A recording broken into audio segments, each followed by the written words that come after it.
Número 15, Sánchez Morales Jorge.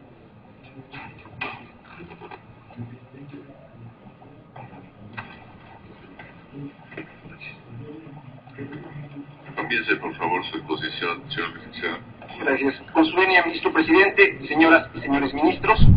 me siento honrado de comparecer nuevamente ante el Pleno de la Suprema Corte de Justicia de la Nación. En relación al ensayo presentado en términos de la convocatoria para ocupar el cargo de magistrado electoral de Sala Regional, este alude a criterios sustentados por la Suprema Corte de Justicia, la Sala Superior del Tribunal Electoral y por la Sala Regional Especializada de dicho tribunal. El primer criterio se refiere a los informes de labores de los servidores públicos y su relación con el contenido del artículo 134 constitucional y con el artículo 242, párrafo 5 de la Ley General de Instituciones y Procedimientos Electorales. En el trabajo presentado, se examina la disyuntiva que surgió respecto a si los informes de labores o de gestión de servidores públicos debían tener alguna restricción en el modelo y tipo de propaganda que se utilizan. El análisis se hace a partir de lo considerado en las acciones de inconstitucionalidad 22 y sus acumuladas 26, 28 y 30, todas de 2014, en las cuales la Suprema Corte destacó que el artículo 242, párrafo 5 de la Ley General de Instituciones y Procedimientos Electorales está redactado en idénticos términos del anterior artículo 228, párrafo 5 del abrogado COFIEPE,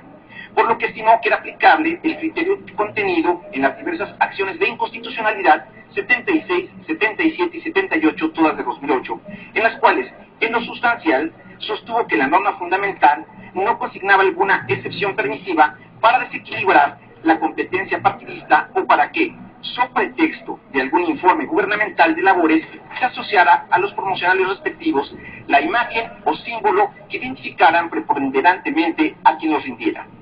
Por su parte, al resolver los recursos de revisión del procedimiento especial sancionador 3 de 2015 y sus acumuladas, la Sala Superior consideró que los mensajes alusivos e informes de la gestión gubernamental pueden difundirse en los medios de comunicación social con la condición que aludan esencialmente al contenido del informe y no a la imagen, voz o símbolos que gráficamente identifiquen a quien lo expone.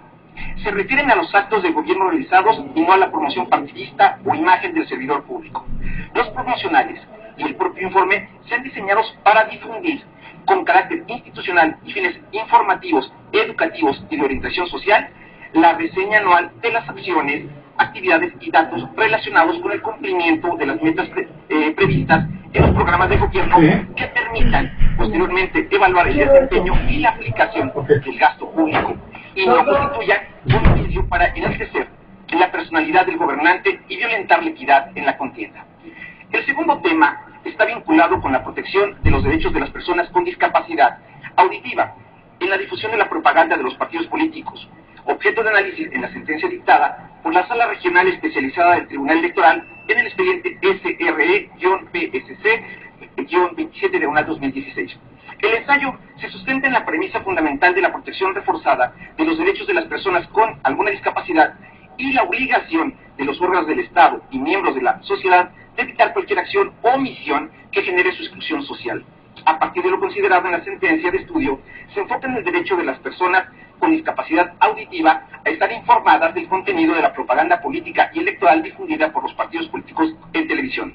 Se considera que los partidos políticos están obligados a subtitular el contenido de sus mensajes a efecto de asegurar que las personas con discapacidad auditiva puedan participar plena y efectivamente en la vida política y pública en igualdad de condiciones y así como ejercer su derecho de votar y ser votados.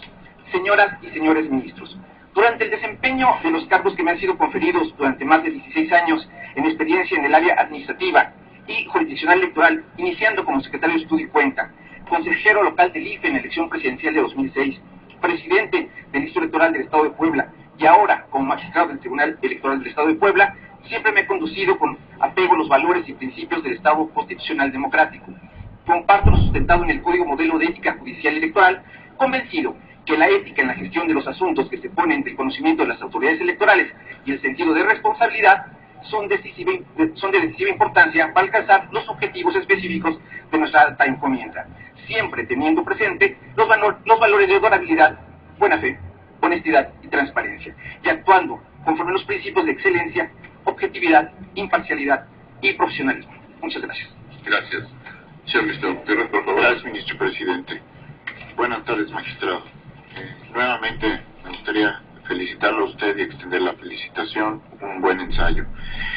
Mi duda realmente es cuando aborda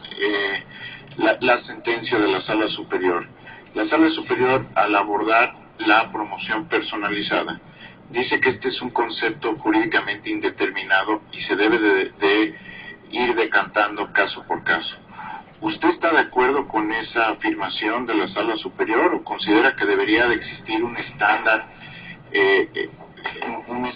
para poder dar certeza jurídica de cuándo se actualiza esa prohibición en la propaganda gubernamental? Sí, creo que es muy importante, señor ministro, siempre en un caso concreto analizar precisamente los precedentes, haciendo el análisis de los criterios que en su momento han sostenido, en este caso, como lo hace usted referencia, la Sala Superior, pero ver si ese precedente es aplicable al caso concreto. Porque lo que nos encontramos muchas veces es que las situaciones muchas veces se modifican o cambian. Yo sí considero que efectivamente, conforme a lo que establece el 242,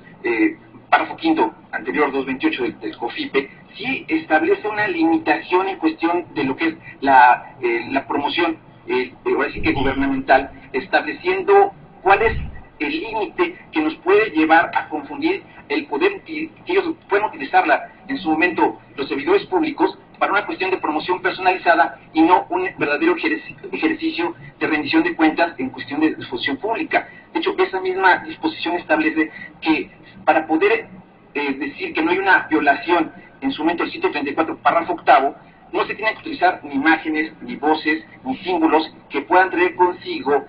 una exaltación, en este caso, de gobernante. Yo considero que sí se tiene que revisar ese criterio y sí establecer parámetros como lo establece el mismo 228, porque establece cuáles son las limitantes para ese tipo de promoción o de publicidad que se hace a los informes gubernamentales, al establecer la temporalidad que tiene que ser, bueno, cada año, que tiene que establecerse también los tiempos en cuestión de la promoción 7 días antes, 5 días después, establecer cuál va a ser la zona